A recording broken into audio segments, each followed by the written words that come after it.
Hey, what's up y'all? I'm Bramble Gaming, the home of the gaming, and if I'm being completely honest, story mode was probably the thing that surprised me the most out of all the new stuff that was added to Super Mario Maker 2. Not only was I not expecting anything resembling a story mode to show up in this game, but I also didn't think that the levels in this mode would be as well designed and creative as they ended up being. And to top it all off, I really didn't expect there to be anything truly difficult or frustrating in this mode. But man, was I wrong. Apparently, Nintendo decided that it was a good idea to throw in some gut-wrenchingly difficult levels into the story mode as well. Courses which are easily some of the most rage-inducing ones in any 2D Mario game. So, to show you guys just how cruel these levels can get, today I'll be ranking what I find to be the top 10 hardest levels in the story mode for Super Mario Maker 2. Mind you, just like all the other top 10s I do on my channel, this list is entirely based around my opinion of what makes levels difficult and what makes levels not difficult. So if you end up disagreeing with my list, just keep that in mind. Anyways, without any further ado, let's begin.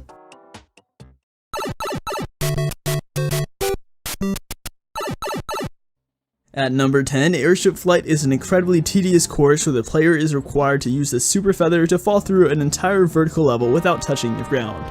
On paper, it sounds pretty easy, but Nintendo made sure to make that task extremely frustrating and nerve-wracking to do. The camera extends only a certain amount downwards in this level, so there will be many times where you have to use quick reflexes to avoid taking damage or landing on the ground.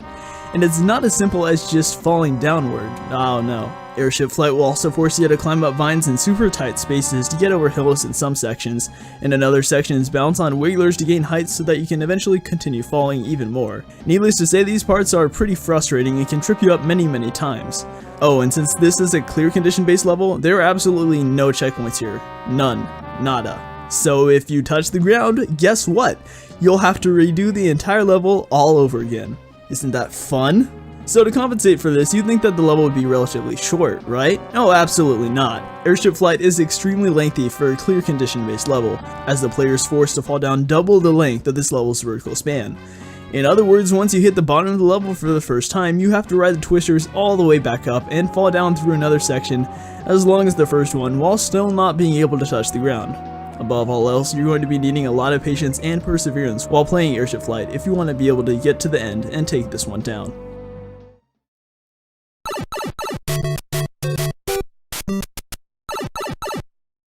In addition to all the things that I didn't anticipate with this story mode, I also really did not expect Nintendo to put a speedrun level in it.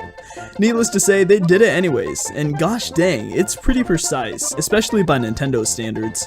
The platforming challenges in this 30-second speedrun can require a lot of precise jumps to overcome, especially during the latter half of this level where the jumps become more complicated and varied. With how this level is set up as a whole, it's guaranteed that you'll only be left with a few seconds remaining on the timer when you reach the goal, usually only 3 or less. Granted, that is a pretty generous timer when compared to most speedrun levels in Course World, so I can understand how Mario Maker veterans would find the story mode level as fairly easy. But the people who aren't as experienced with tight speedrun levels are definitely going to struggle with dash on, dash off a fair amount before they can finally beat the timer and finish the course. And that's the main reason why this course is relatively one of the hardest in this game's story mode.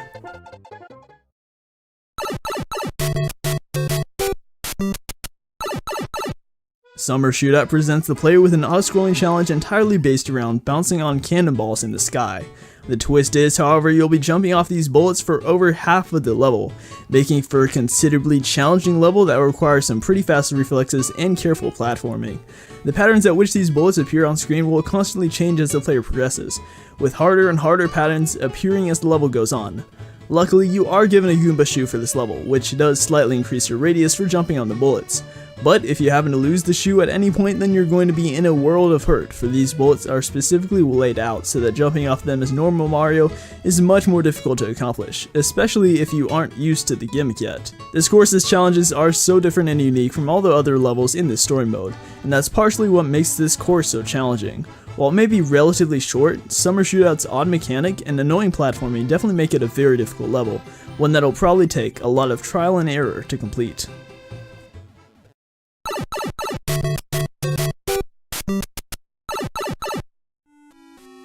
I think we can all agree that some of the most aggravating levels in 2D Mario games are the ones which take place underwater, And Sea of Sorrow, number 7 on this list, is certainly no exception to this trend.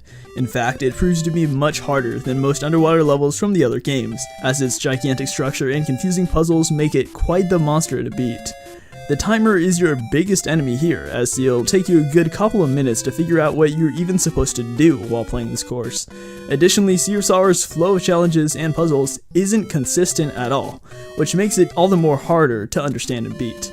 The course starts by putting the player up against a room where they have to stomp on a circle of boos to obtain the key and proceed, which may lead the player to believe that the rest of this level is going to be based around that gimmick.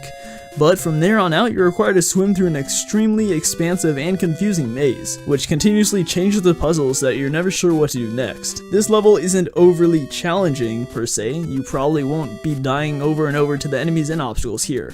However, the tediousness and confusing layout of the Sea of Sorrow are what truly make this level one of the hardest to get through. Trust me, when you play this course yourself, you'll be wishing that it was over when you're only halfway through.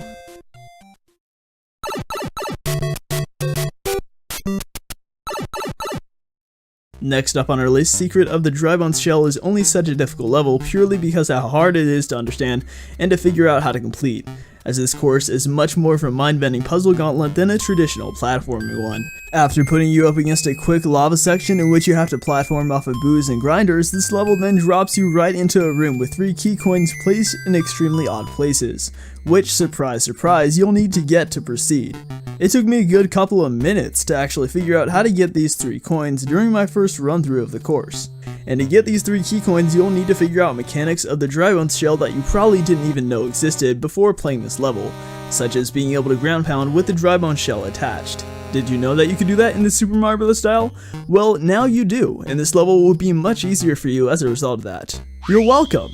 The Secret of the Dry Bones Shell course isn't entirely based around this one room, though, as once you get all 3 key coins, you'll have to then make it through some timing-based challenges that'll take a good amount of time to complete, as some are surprisingly precise or confusing.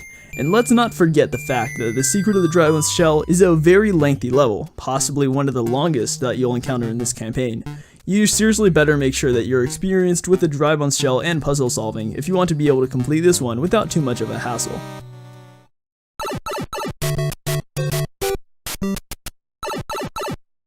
What's ironic about the March of the Rookie Toads is that the story mode lists this course as 2 stars out of 4 regarding difficulty, which is just complete blasphemy. This level is easily one of the stupidest, dumbest, and most frustrating level out of all the ones in the story mode, period. In this course, you have to escort all 10 of these freaking toads all the way to the end of the level to win.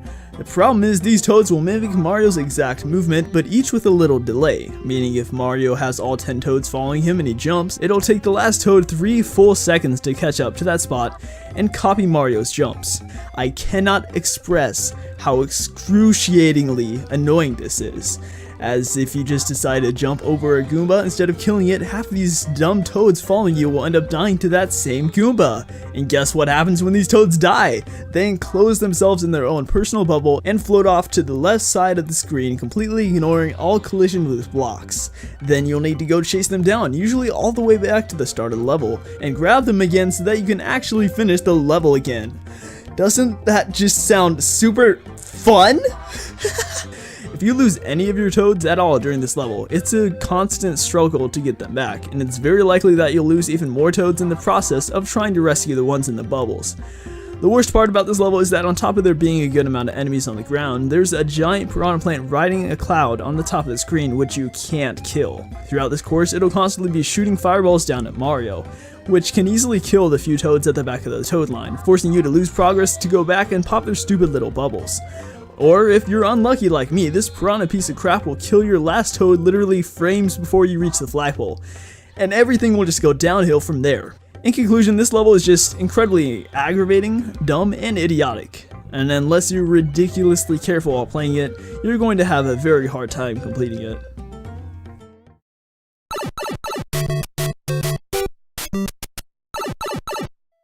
Here at number 4, Stone of Destiny is actually a lot like the Secret of the Dry Bones Shell, number 6 on this list. And despite their similarities though, the Stone of Destiny ends up being a considerable amount harder due to the absence of checkpoints in its lengthy structure.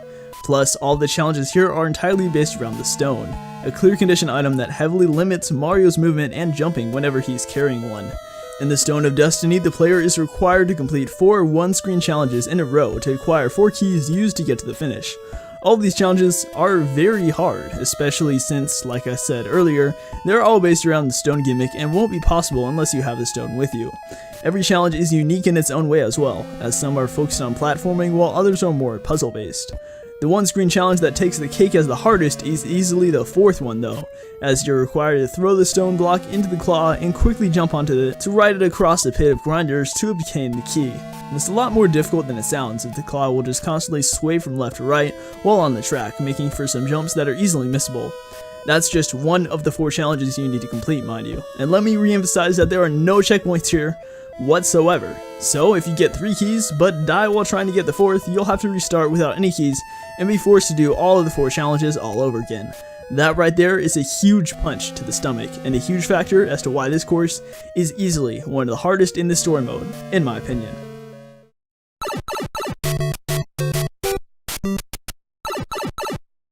Yep, that's right guys, since Nintendo realized that over half of Super Mario Maker 2's players were just gonna recreate the original Super Mario Bros. 1-1, they decided that they should make their own recreation in their story mode as well. You gotta get on that bandwagon while it's moving. But it wasn't enough for Nintendo to just recreate the whole level and call it good. Oh no, they had to go higher, they had to go further, they had to make it unique. And so do you know what they did? They made a poorly designed borderline troll version of 1-1. Yes! This is everything I wanted in life, Nintendo! No, I'm really not exaggerating for the record. Enemies have just been littered all over this course, some of which are clearly meant to unexpectedly pop up and kill you, making it feel like the whole level was redesigned to just screw the player over. 1 second it'll just be like the original 1-1, and then suddenly on the next screen you'll unexpectedly be required to make a near pixel perfect jump to proceed. This happens more than once in this recreation, and it's really dumb when it does, because there's no indication that the jumps need to be incredibly precise. And I know I mentioned this before, but I'm going to re-emphasize that enemies are literally just placed everywhere in this level, so that there's almost no breathing room for the player. Oh, and you know that sub area in the original 1-1? In this recreation, instead of helping you, it actually sends you backwards in the level. That's right, if you're smart enough to try and go down the pipe to try and take a shortcut, Nintendo says, nope, screw you kid, you just got sent backwards. And let's not forget to mention the surprise muncher in the exit pipe of the sub area that can easily kill you. Cool, right? Remember when Nintendo said over and over again that you should treat the player fairly? What in the world happened here to that principle, Nintendo? Because with all the unexpected traps and extremely annoying platforming, you sure as heck don't treat the player fairly in this recreation of 1-1. And that alone makes it an extremely unenjoyable and incredibly frustrating course to complete.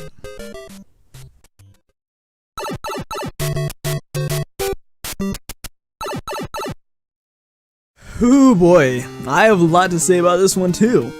Let's start off with this. You know what Mario is supposed to do above anything else? He's supposed to be able to jump. In fact, jumping is such a staple move for Mario that it feels so unnatural when he can't. I mean, his old name was Jumpman, for crying out loud. So of course Nintendo, with their big brains over at the Nintendo headquarters, were just like, you know it'd be funny if we made like a level in Mario Maker, but like Mario can't jump, and we make it really long and have no checkpoints. Yeah bro, we should totally do that. And so that's what they did. They decided that it was a fantastic idea to make a whole level in Super Mario Maker 2 story mode where you can't jump at all, not even once. Oh wait, I'm sorry, did I say that you can't jump in this level? Let me rephrase that, you can't even leave the ground whatsoever, meaning if you simply fall in the air for the shortest distance, it'll count as failing the clear condition and you'll be required to restart the level from the beginning. And with that in mind, Sail the Skies is designed so that falling very short distances is ridiculously easy and mindless to do. I mean, do you realize how hard that makes this level? Not being able to jump in general would be hard enough, but having to perform this in a level specifically designed so that it's easy to accidentally fall or jump is stepping it up another couple of notches. Once you die enough times in this level, your tendency will be to try and rush through it so that you don't have to bear its stupidity any longer. But trying to rush through this level only increases the chances of failure. So when you restart for the 12th time, you'll be forced to slowly wait on these blue platforms, and slowly wait on these moving platforms, then carefully and slowly tread on these seesaws. In case it isn't obvious, I despise this level. It's like playing a modern Sonic game without being able to boost or homing attack. And on top of being tedious and unenjoyable, it is extremely hard to complete, especially for more casual players, due to its length, its design of its challenges, and its unforgiving nature. Don't play this level unless you enjoy these types of sadistic challenges.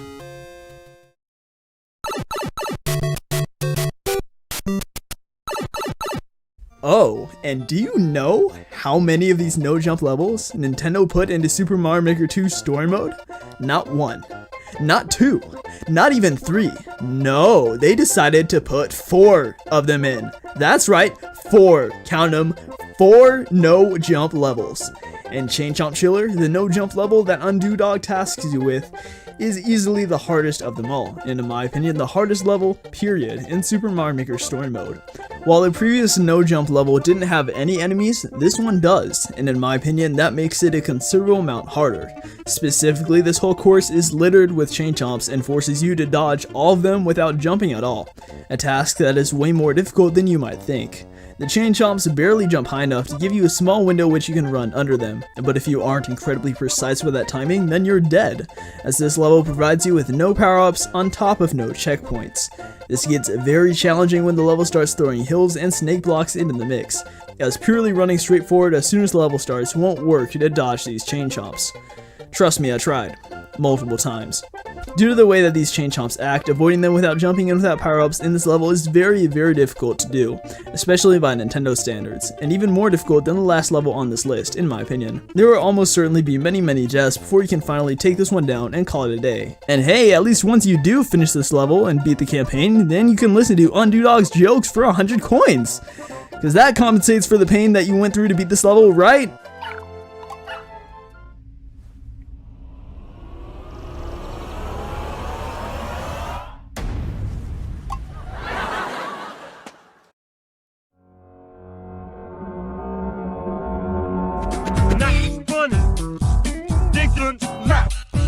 Well guys, there you go. Those were what I thought were the 10 hardest levels in Super Mario Maker Story Mode. This video took a lot of time to make, so I hope it was worth the wait. If you enjoyed it, then please consider showing your support by leaving a like and subscribing to this channel. And hey, while you're here, why not poke around and check out some other videos on my channel? Or if you wanted to, you could watch the ones linked on screen right now. Anyways, with all that said, Bramble Gaming, over and out.